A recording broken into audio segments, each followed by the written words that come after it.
Hello అండి, welcome to my channel. నేను మీ జోష్న. నేను ఈరోజు మీకు చూపించబోయే రెసిపీ టమాటో చట్నీ ఎలా చేసుకోవాలో చేసి చూపిస్తాను. ఇది దోశ, ఇడ్లీ, ఉప్మాలోకి ఎందులోకైనా బాగుంటుంది.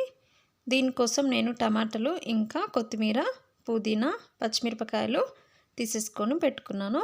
ఇప్పుడు స్టవ్ మీద ప్యాన్ పెట్టేసుకొని ఇది కాస్త హీట్ అయిన తర్వాత ఇందులో ఒక 3 టీ స్పూన్స్ వరకు ఆయిల్ వేసేసుకొని హీట్ చేసేసుకోవాలి. ఇప్పుడు ఇందులో 1/2 టీ స్పూన్ జీలకర్ర ఇంకా మిరపకాయలు వేసేసుకొని ఇవి కాస్త ఫ్రై చేసుకోవాలి. ఫ్రై అయిన తర్వాత ఇందులో 1 టీ స్పూన్ వరకు శనగపప్పు ఇంకా మినపప్పును వేసేసుకోండి.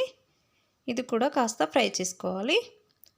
ఇవి కాస్త ఫ్రై అయిన తర్వాత ఇందులో కట్ చేసి పెట్టుకున్న టమాటా ముక్కల్ని వేసేసుకొని ఒకసారి కలిపేసుకోండి. ఇప్పుడు ఇందులో మనము కట్ చేసి పెట్టుకున్న పుదీనా ఇంకా కట్ చేసి పెట్టుకున్న కొత్తిమీర తరుగును కూడా వేసేసుకోండి. ఇప్పుడు ఇందులో 5-6 వెల్లుల్లిపాయలు, కొద్దిగా చింతపండును కూడా వేసేసుకోండి. ఇంకా కొద్దిగా పసుపును కూడా వేసేసుకొని మనం ఒకసారి కలిపేసుకోవాలి.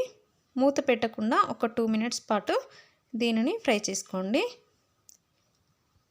ఇప్పుడు మనం ఇందులో కొద్దిగా సాల్ట్ను వేసేసుకోవాలి. నేను 1 టీ స్పూన్ వరకు వేసుకుంటున్నాను. మీరు టేస్ట్ని బట్టి వేసేసుకోండి.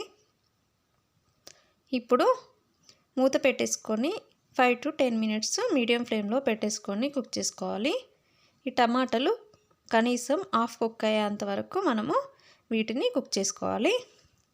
చూడండి, ఇలా ఉంటే సరిపోతుంది. ఇప్పుడు స్టవ్ ఆఫ్ చేసేసుకొని ఇది చల్లారనివ్వాలి. ఇది మొత్తం చల్లారిన తర్వాత మిక్సీ జార్ని తీసేసుకొని అందులో వేసేసుకొని మనము గ్రైండ్ చేసేసుకోవడమే. అంతేనండి, చాలా సింపుల్గా చేసేసుకోవచ్చు.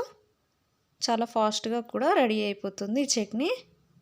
చూడండి, నేను గ్రైండ్ చేసుకొని పెట్టేసుకున్నాను.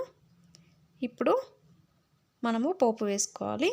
ఇప్పుడు స్టవ్ మీద ప్యాన్ పెట్టేసుకొని ఇందులో ఒక 2 టీ స్పూన్స్ వరకు ఆయిల్ వేసుకొని ఇందులో 1/2 టీ స్పూన్ జీలకర్ర, 1/2 టీ స్పూన్ ఆవాలు ఇంకా కొద్దిగా మినపప్పు, శనగపప్పును వేసేసుకోండి.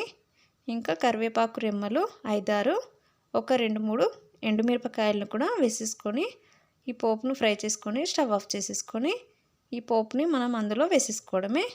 అంతేనండి, చాలా ఫాస్ట్గా చేసేసుకోవచ్చు. ఇంకా చాలా ఈజీగా ప్రిపేర్ చేసుకోవచ్చు. ఇది దోశలోకి, ఇడ్లీలోకి, ఉప్మాలోకి ఎందులోకైనా బాగుంటుంది. ఈ వీడియో మీకు నచ్చితే ప్లీజ్ సబ్స్క్రైబ్ చేసుకొని మా ఛానల్ని సపోర్ట్ చేయండి. Thank you for watching.